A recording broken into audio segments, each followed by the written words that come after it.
حضرت امام اعظم امام ابو حنیفہ رحمۃ اللہ علیہ، آپ کے تقویٰ میں ایک واقعہ آتا ہے کہ آپ اپنے مقروض کے گھر کے قریب سے گزر رہے تھے اور بارش کی وجہ سے زمین پہ کیچڑ تھا۔ کیچڑ سے پاؤں جب اٹھایا تو کچھ مٹی اٹھی اور وہ اس کی دیوار پہ جا کے لگ گئی، چسپاں ہو گئی۔ ٹھہر گئے، سوچا کہ یہ مٹی ایسے لگی رہے تو اچھی نہیں لگ رہی۔ ظاہر ہے اس وقت دیواریں مٹی کی ہوتی تھیں، لیکن وہ بڑی صاف کی ہوئی ہوتی تھیں، خوبصورت ہوتی تھی، لپائی ہوئی ہوتی تھی۔ کہا یہ اچھا نہیں لگ رہا۔ سوچا اب کیا کروں؟ کہا اسے اتاروں گا تو ساتھ دیوار کی بھی مٹی اتر سکتی ہے، کھرچوں گا تو، اور یہ بھی اچھا نہیں ہے، رہنے دوں گا تو بدنما لگ رہا ہے۔ فیصلہ نہ کر پائے تو دروازے پر دستک دی۔ وہ غیر مسلم تھا، آپ کا مقروض جو ہے۔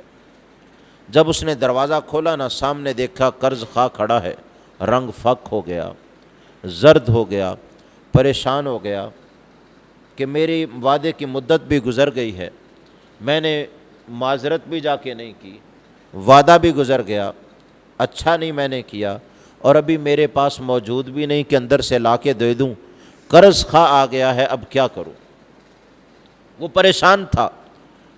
اور امام اعظم علیہ رحمہ نے اسے دیکھا تو اسے کہا پریشان نہ ہو، آج تم کوئی معذرت نہ کرنا، آج تو پریشان میں ہوں، معذرت کرنے تو میں آیا ہوں۔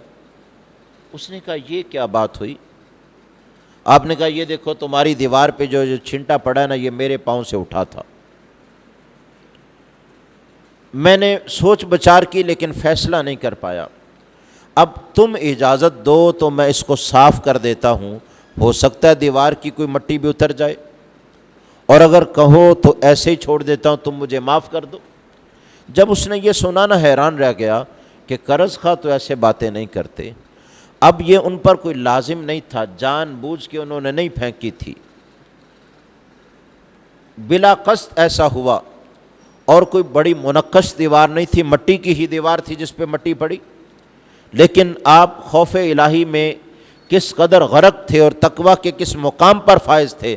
اس سے کہا بتاؤ اب مجھے کیسے معاف کرتے ہو، صاف کروں یا ایسے رہنے دوں؟ اس نے جب یہ بات سنی نا، کہنے لگا حضرت دیوار کو رہنے دیجئے، آپ میرے دل کو صاف کیجئے، کلمہ پڑھائیے اور دائرہ اسلام میں داخل کر لیجئے۔ ہمارے بڑوں کے تقویٰ کی تو یہ کیفیت تھی، جس سے قرض لینا ہوتا تھا واپس، اس کی دیوار کے سائے میں بھی کھڑے نہیں ہوتے تھے کہ کہیں سائے میں کھڑے ہونا ہی سود نہ ہو جائے میرے لیے۔